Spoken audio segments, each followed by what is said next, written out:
बिस्मिल्लाहिर्रहमानिर्रहीम। अस्सलाम वालेकुम।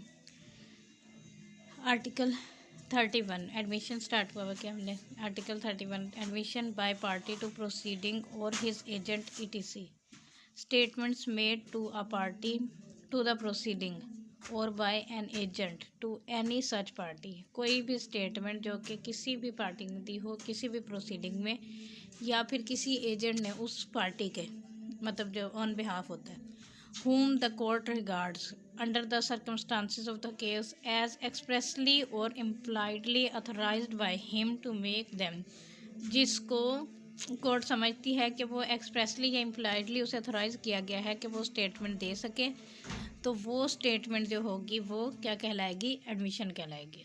मतलब पार्टी खुद अगर कोई दे किसी भी प्रोसीडिंग में या पार्टी का कोई एजेंट दे या फिर कोई और पर्सन जिसको उस पार्टी ने ऑथोराइज़ किया हो या कोर्ट समझती हो कि ये बंदा एक्सप्रेसली या इम्प्लाइडली ऑथोराइज है तो उस स्टेटमेंट देने के लिए, जैसे वो थ्रू पावर ऑफ अटॉर्नी होता है। अच्छा जी, और क्या है? Statements made by parties to suits suing और सूड। सुइंग होता है मतलब सूट फाइल करने वाला और सूट जिसके अगेंस्ट फाइल किया हो in a representative character or not admission.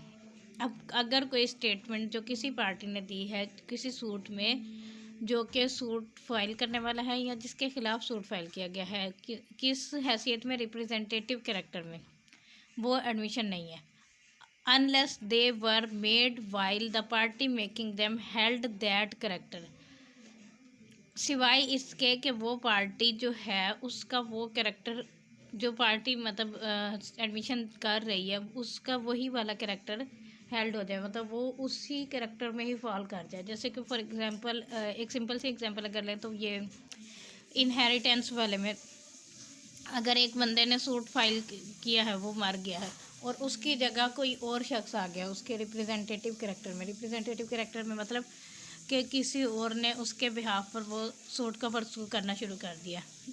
For example अगर कोई वकील ही कर लेता है, लेकिन वो तब तक स्टेटमेंट एडमिशन नहीं होगी जब तक कि वो उसका कैरेक्टर मतलब उसका जो जितने लीगल वारिस है एक्चुअल, वो मोस्टली ऐसा होता है कि लीगल वारिसान में इतने इस तरह के लोग आ जाते हैं जो कि वो नहीं होते मतलब एक्चुअल वारिस नहीं होते लेकिन वो उसमें क्लेमेंट बन जाते हैं।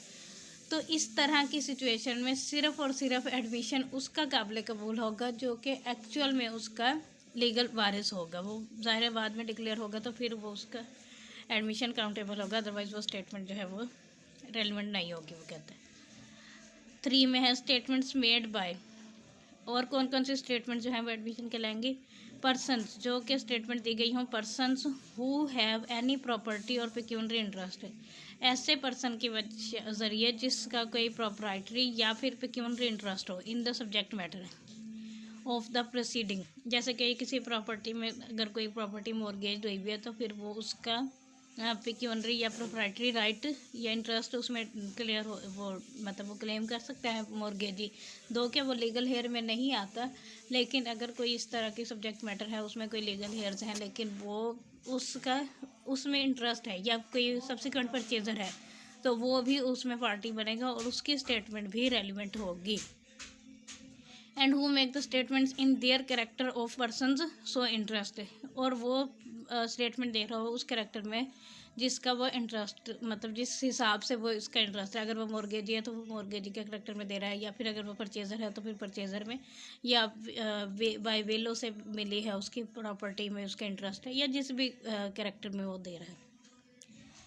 B persons from whom the parties to suit have derived their interest in the subject matter of the suit, वो शख्स जिनकी वजह से parties to the suit have derived their interest in the subject matter of the suit, ऐसे अशखास की statement भी relevant होगी, वो भी एडमिशन कहलाएगी जो कि पार्टीज टू सूट हो और जिनका इंटरेस्ट ड्राइव हो चुका हो सब्जेक्ट मैटर में। अब जो ऊपर वाली था उसमें उसका ऑलरेडी सब्जेक्ट मैटर में मौजूद था, ये जो है ये बाद में उसका ड्राइव हुआ है, मतलब पहले उसका इंटरेस्ट नहीं था लेकिन बाद में आ गया उसका इंटरेस्ट। सिंपल इसकी एग्जांपल बिल वाली ले लेते हैं कि फॉर एग्जांपल अगर एक जो है आपस में भाइयों के दरमियान कोई डिस्प्यूट चल रहा है प्रॉपर्टी से रिलेटेड, और उनमें से एक भाई ने जो वो उस प्रॉपर्टी को विल किया हुआ है किसी को, तो अब वो जो एक शख्स मर जाता है, तो अब जिसकी वजह से, उसके मरने की वजह से अब इफेक्ट क्या आया कि वो जो विल है वो जो ऑपरेटिव हो जाएगी। तो वो विल वाला जो शख्स है, लिगेटी जिसे कहते हैं, तो उसका इंटरेस्ट डिराइव हो जाएगा अब उस सब्जेक्ट मैटर में, तो फिर उसकी स्टेटमेंट भी रेलिवेंट होगी और वो एडमिशन कहलाएगी।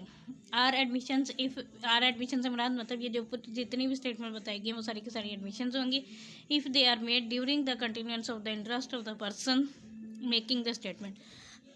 वो तब एडमिशन होंगी अगर वो कंटिन्यूएंस ऑफ इंटरेस्ट में हो, मतलब इंटरेस्ट ख़त्म हो गया अगर फिर वो कोई स्टेटमेंट दे रहे हैं तो फिर वो एडमिशन नहीं होगी। इंटरेस्ट उनका बरकरार है, जैसे कि वो भी बिल वाली एग्जांपल थी, या फिर परचेजर वाली, या किसी भी हिसाब से उसका प्रोप्राइटरी या पिक्यूनरी इंटरेस्ट आ रहा है, तो उसके तहत वो स्टेटमेंट वो दे रहा है तो वो रेलिवेंट होगी। अगर उसका वो इंटरेस्ट है ही नहीं, या इंटरेस्ट था और पहले उसे मिल चुका है और अब नहीं है, तो फिर वो स्टेटमेंट जो है उसकी एडमिशन नहीं कहलाएगी।